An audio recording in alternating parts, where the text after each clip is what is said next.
Chào mọi người, chào các anh chị em bọc sĩ nha. Hôm nay mình sửa cái máy đục lỗ này ha. Cái máy đục lỗ để mà thông đất á, để cho cỏ nó mọc lên cho tốt á, cho thoáng á. Thì nó không nổ thì trong quá trình mình sửa cho nó nổ thì mình quay video cho anh chị em nào thích học sửa máy ha, sửa máy cắt cỏ thì coi luôn ha. Đó, cái máy nó như gì đó. Ok.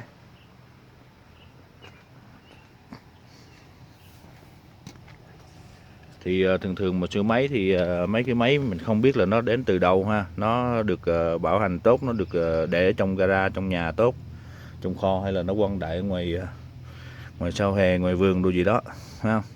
Qua mùa đông hoặc là qua một hai mùa hè thì nó không nổ thì nó cũng có nhiều lý do. Thì giờ trước tiên là coi như là nó hư đi, coi như là tới tay mình sửa thì việc trước tiên là mình phải kiểm tra coi bình xăng ha, mở nắp xăng ra trước khi để mình giật máy đó ha, kiểm tra xăng coi trong bình xăng có còn xăng hay không, lắc qua lắc lại thấy xăng nó tràn qua tràn lại là biết nó còn xăng ha. Rồi coi ở trong đó để ý coi xăng nó dơ hay là nó sạch nữa. Thường thường xăng mà mình nhìn thấy nó trong đó là xăng tốt. Nếu mà xăng mà nó có màu vàng vàng ú là xăng dơ ha. Xăng dơ nó để lâu ngày cái là xăng nó cũng bạc màu luôn ha. Đó, cho nên là mình kiểm tra xăng trước, rồi sau đó mình kiểm tra tới cái đường dây buri, coi buri nó có lỏng lẻo gì hay không ha. Đó, kiểm tra coi nó có đứt cái gì không, gắn vô lại cho nó chắc. Cái cơ bản nhất ha, hai điều. Điều thứ ba nữa là mình kiểm tra coi về cái khóa xăng ha. Ví dụ mà nó đang nằm về như gì đó thì mình giật nó cũng không có nổ ha. Đó, mở khóa xăng là đề mũi tên on nè, không on tức là đẩy tới là mở cho xăng nó chạy vô từ ở trên cái bình trắng trắng này nè, nó chạy xuống cái bình xăng con ha. Bình xăng con nằm đây đó, chạy vô bình này. Nhưng mà nếu mà người ta để lâu ngày 1-2 năm mà để ngoài trời tuyết, người ta chỉ che cái tấm bạc rồi lên đó, thì vô tình mưa mà nó rớt vô đó thì nó cũng chảy lọt vô trong này ha. Đó, nó vẫn vô được xăng vô trong bình xăng con, cho nên có nước ở trong đó thì nó không có nổ máy được ngay cái lúc ban đầu ha, giật máy cái đầu đó. Rồi kiểm tra coi cái này là cái chốt ha. Đó, đóng chốt để giật cho xăng nó phun lên đó. Thì thường thường mình giật hai cái, mình để đóng chốt ha, đóng chốt mình giật hai cái không nghe hơi hám gì hết. Rồi mình mở chốt ra ha, mở chốt ra xong mình giật một cái hoặc là hai cái là đủ ha. Thì thường thường mà mình hay thử máy đó là mình giật chừng 3 cái thôi, cái thứ tư là cái nhiều nhất ha, chứ không có nên mà cúi đầu cúi cổ giật cả 5-10 cái đổ mồ hôi tức nổi quạo ha, không được cái gì hết, mệt mình. Cho nên là giật chừng 3 cái thôi là mình biết bệnh của nó rồi. Ok. Rồi cái thứ tư nữa là mình kiểm tra cái công tắc mà để nó câu vô mát sườn đó. Tại cái máy này ngày xưa nó không có cái mát sườn cho nên mình chế cái này chế công tắc mình câu dây vô mát sườn thì nhiều khi mình bật lộn đó.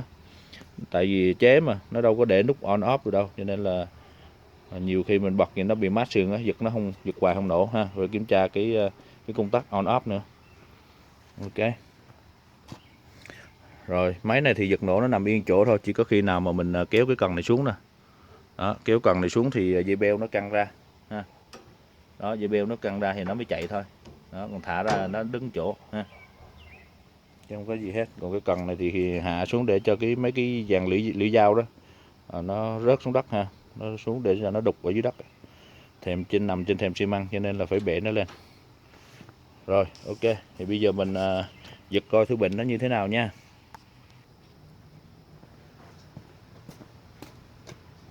On, đổ qua chốt,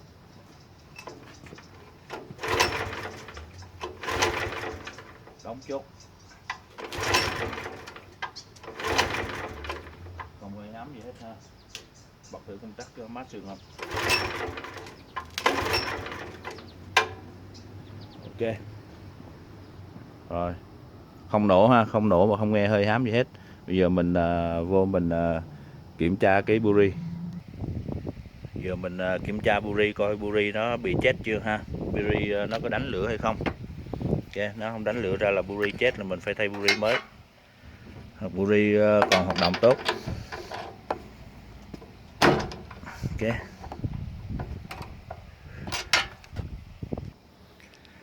Rồi tháo buri ra rồi mình gắn buri ngược vô trong cái đầu này trở lại ha, gắn vào đây để mình thử, mình cạ nó cho nó ăn vô mát sườn, nguyên cả cái thân này ha, cái thân này thì bằng sắt nè, cạ vô chỗ nào trên cái sườn máy cũng được hết ha, miễn là nó lòi sắt ra nha, chứ nó nằm ở trong mấy cái chỗ mà nó sơn nhiều thì nó cũng không có ăn mát được, cho nên là mình cạ nó vô chỗ nào mà nó có sắt đó ha.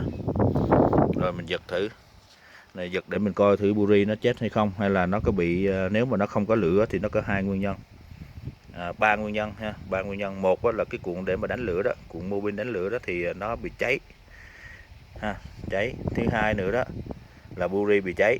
Thứ ba nữa là cái công tắc mát sườn ha. Ba trường hợp đó trong vấn đề lửa. Rồi bây giờ mình giật thử coi nó có đá lửa ra ngay cái đít buri này hay không ha.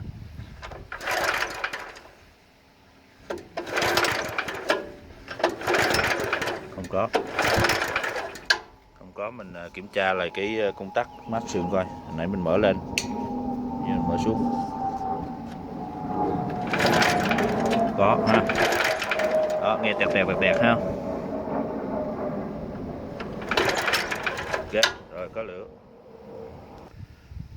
Sau khi kiểm tra buri đánh lửa tốt rồi ha, mình gắn buri vô lại và mình kiểm tra tới cái lọc gió ha, coi cái lọc gió nó có bị dơ hay không. Đó. Nhiều khi cái lọc gió nó bị dơ quá, nó nghẹt bụi nhiều quá, giật nó cũng không nổ ha. Đó. Rồi lấy ra luôn, bây giờ mình mồi đi đường là nhanh nhất ha, đi đường nhanh nhất là mình dùng cái bình này, cái bình starting fluid ha. Starting fluid tức là cái để mà mồi ha, đây là xăng mồi. Xăng mồi là xăng mạnh đó nha, xăng mạnh đó. Thì mình xịt vào đây một cái. Thì nhớ mở chốt nha, chốt là mở chứ không có đóng nha. Đó, mở chốt. Rồi xịt vô đây để mồi. Rồi giật nha.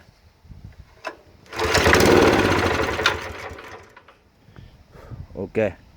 Rồi mình mồi vô, mình giật một cái nó nổ, có nghĩa là nó chỉ có nổ cái xăng mồi thôi, và hết xăng mồi thì nó tắt. Thì có nghĩa đó là 99% nó nằm ở ngay cái bình xăng con ha. Rồi bây giờ mình kiểm tra tới bình xăng con coi sao. Ở bình xăng con á, thường thì có nhiều cái người, ví dụ như ông già ông mua về cái máy về ông xài thì ông biết cách ha. Rồi tới khi ông già ông bận làm công chuyện gì đó, hoặc là ông đi du lịch đi đâu đó chơi, cái thằng con đó lấy cái máy ra nó đục lỗ thì nó không có đổ xăng, vô trong bình xăng mà nó lấy dầu nó đổ vô ha. Nó lấy dầu nó đổ vô, còn có thằng thì nó ngu, nó đổ luôn cái bình nước luôn ha. Tại vì 3-4 cái bình đó nó để giống nhau ha, nó để một hàng thì nó chỉ bóc đại, nó nghĩ là xăng thôi. Nhiều khi cái bình nước gì đó nằm ở trong bình xăng, nó bóc cái bình xăng đó nó đổ vô thôi, chứ nó không biết là nước hay là xăng ha. Nó đổ vô luôn, cho nên là mình sửa nhiều cái máy mình thấy trường hợp đó rồi, mở ra nước lạnh không còn có khi thì mở ra dầu lửa ha. Thì ở đây nó có một cái con ốc xả, hai con ha, một con ốc dưới này là để mình tháo, mình dỡ lấy cái bình xăng con này xuống luôn, cái nắp này nè lấy xuống luôn.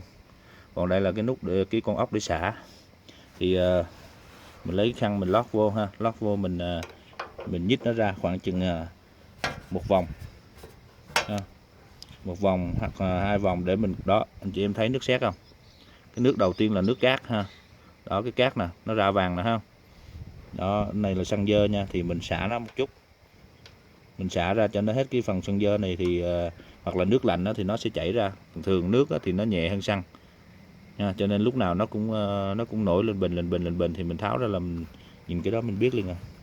Đó, xăng dơ thì nó vàng. Rồi mình xả nó ra một chút vậy ha, cát đồ đó rớt ở đây hết rồi, mình vặn với lại mình giật lại nổ thôi. Còn mà nếu mà giật mà không nổ nữa thì nên tháo ra luôn ha, tháo cái bình này ra luôn, mình lau chùi sạch sẽ ở trong này. Nhiều khi mấy cái lỗ nhỏ nhỏ đó nó bị cái cát bụi nó đóng lại đó, đóng cặn lại thì nó không thể nào mà nổ được hết. Ok, vặn lại.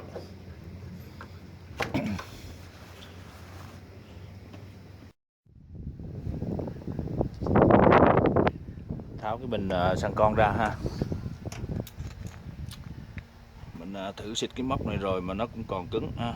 Mình đẩy nó ra nó nằm luôn ha. Nó không có đẩy lại, nó cũng còn cứng, cho nên là thôi.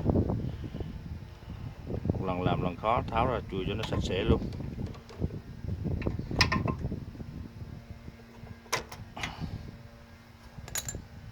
Dây ống xăng ha, mình lấy cái đầu tua vít đó nhét vô, cái nào cũng được ha, nhét vô cho nó khỏi chảy xăng ra, rồi lấy ra thôi. Đó, cái này nè ha, nãy mình nói là cái cục đen đen này nè, nhiều khi nó cứng nó nằm chỗ gì mình nó cũng không nổ ha, nên là thường làm biến thì mình xịt vô cái ấy trong đây, DW40 đó, xịt vô đây. Nhưng mà mình làm máy này mình sửa thì mình sửa cho nó đàng hoàng luôn, thì mình lấy ra mình lau chùi rồi luôn cho nó sạch sẽ ha.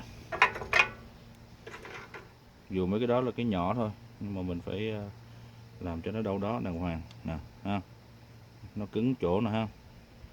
Đúng ra nó có lò xo là mình đẩy lên là nó bọt xuống về cái mức thấp nhất của garanti nè. Đó, mình đẩy là nó nằm luôn ha, nó không có bọt lại. Nó kẹt cứng ở trong này nè, kẹt cái kiểu lâu ngày mấy cái xăng dơ á, xăng dơ cái là nó đóng cứng cái này lại, nó y như là mỡ bò khô vậy đó. Rồi bây giờ mình vặn cái ốc này ra, mình lấy cái nắp này ra, mình coi thử bên trong nó như thế nào ha, mấy cái lỗ đồ đó nó có bị bít không. Vừa sửa máy mà vừa quay camera, quải chị đậu thiệt chứ. Này chắc phải mướn một camera G quay giùm hay sao ấy. Ha, khi mà mình tháo ra thì mình mới thấy cái độ dơ của nó ha. Ha. Cái này là cái nắp này là nó bằng thép, nhưng mà lâu ngày nó bị oxy hóa với lại mấy cái xăng khô ha. Thì em thấy không, chỉ còn một nhiêu đây thôi mà nó đổ vô trong mấy cái nó đổ vô trong mấy cái lỗ xăng thì nó đâu có nổ được ha, nó bít hết mấy cái lỗ trong này nè. Thì mình phải cạo ra ha, cạo cho nó sạch hết ở trong này nè ha. Nó đóng ở đây thì mình nhìn cũng bít luôn nè. Đó, chị em thấy không, nó dơ ghê chưa. Đó, mình phải cạo hết mấy này cho sạch ha. Ở bên trong này nó có một cái con ốc nó làm cái răng, cái lỗ nhỏ nhỏ để nó vặn vào trong này nè. Đó, thì mình lấy cái tua vít dẹp để mình vặn cái con ốc này ra. Ở ngoài mình làm cho nó dễ, chứ cái lỗ này nó bị bít rồi ha, cái lỗ này bít cho nên xăng nó không có phun lên được. Thì mình vặn ra, lau chùi cho nó sạch sẽ hết, mình cạo luôn ha. Lấy cái dao cạo mấy cái này đi luôn nè ha, mấy này nó đóng đây nè. Đó, cạo cho nó sạch là bỏ vô là một phát giật là nổ thôi. Mình làm sạch sẽ hết ha. Ok,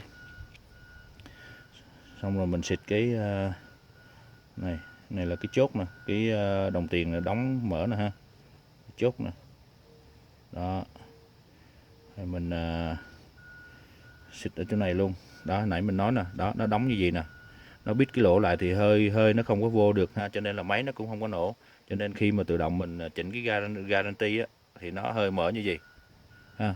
Cái garanti á, thì cái lá nó hơi mở như vậy, cái đồng tiền ở đây nè nó hơi mở cho nên nó có gió vô, thì rồi xăng nó hòa với xăng thì nó mới nổ được. Còn mà khi mà nãy nó bị cứng đó, nó nằm cứng gì thì nó bít thì không có gió cho nên nó không nổ được. Đó, cho nên là mình phải mình lấy ra mình xịt vô trong này, xịt DW40 á, xịt vô ngay đây rồi mình lắc ha, lắc cho tới khi nào mình thấy nó mềm, nó nhạy ha, nó nhạy được thôi. Đó, chứ không là nó kẹt cứng gì là nó không có nổ được. Đồng thời mình cũng tháo cái này ra, mình kiểm tra luôn để coi cái đóng mở xăng nè. Đó, đóng mở xăng đồ này kia nó có bị kẹt cái gì trong này hết không, clean cho nó sạch sẽ là ok.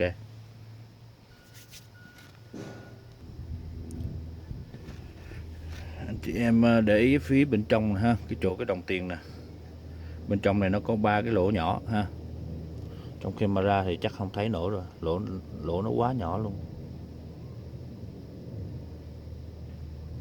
Đó, 3 cái lỗ nhỏ nó nằm một chùm ngay cái chỗ cái đồng tiền nè ha. Camera không thấy rồi, đây một lỗ nè, là 4 lỗ nè ha. Thì khi mà mình xịt cái DW40 vô cho nó lên một hồi đó, mình sử dụng cái dây đàn loại số 1 á, dây đàn nhỏ đó mình thọt vô ha, thọt vô mình chà cho nó sạch. Tại lâu ngày nó đóng mấy cái lỗ đó thì hơi nó cũng không có đủ để nó dọng xăng lên thì mình phải thọt nó luôn. Còn có cái lỗ nhỏ mà nó nhỏ quá đó, nhỏ hơn cái sợi dây đàn số 1 đó, thì mình lấy cái dây thắng ha, tháo cái dây thắng xe đạp ra. Trong dây thắng xe đạp cái dây nó nhỏ hơn cái này nè, thì mình mới chọt vô được mấy cái lỗ nhỏ này. Ok, xong rồi mình dùng cái air compressor đó ha, mình xịt thổi cái hơi mạnh cho nó văng mấy cái cát dơ rồi mà nó bị dính ở trong đó, cho nó văng ra luôn. Ok. Rồi ở đây nữa ha, cái lỗ này mới là lỗ chính nè. Đó, mình dùng dây đàn khoảng dây đàn số 6 mà lột vỏ ra, số 5 số 6 á, lột vỏ ra là thọt vô được ha. Đó thì mình clean cái lỗ này luôn.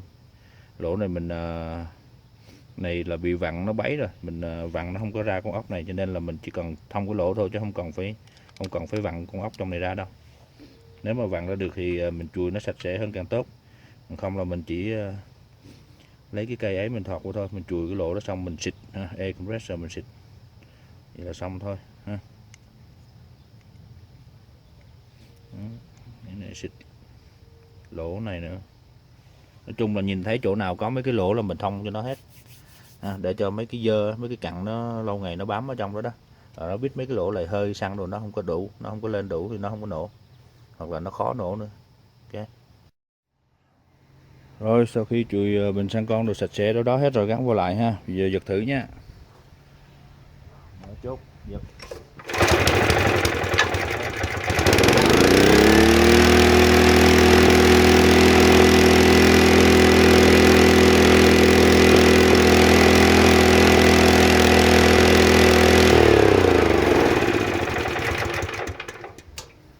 Rồi đơn giản ha.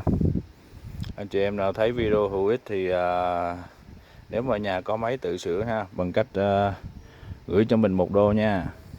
Cảm ơn bằng một sự thiết thực, gửi cho mình $1 vô tài khoản PayPal ha. Tôi sale 2013@gmail.com. $1 thôi cũng được ha.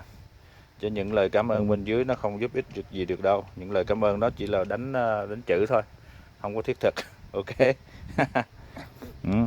Mình phải có tiền rồi mình mới mướn một camera girl chứ, một em hot girl đi theo quay camera rồi, chứ tự quay rồi tự tay thì cầm camera quay, tay thì vặn con ốc đâu có được, nhiều khi nó lắc, nó rung lắc ha. Để lên trên cái cần thì nó ngon rồi, nhưng mà để cần mỗi khi cái tới cái xoay dở lên cao để xuống thấp, dở lên cao để xuống thấp, xoay qua trái xoay qua phải, ui chà quải chị đậu luôn. Tại vì cái máy này mình sửa trong vòng 10 phút thôi mà mình camera mình quay cũng vừa có camera cũng cả tiếng đồng hồ mới xong. Ok rồi, video tới đây là hết nha. Hẹn gặp anh chị em những video sau nha. Bye bye. Ai có câu hỏi gì thì ở comment ở bên dưới nha. Còn muốn ủng hộ trả ơn bằng cách thiết thực thì cứ gửi $1 vô trong cái tài khoản PayPal của mình. Ok. Tôi sale 2013@gmail.com.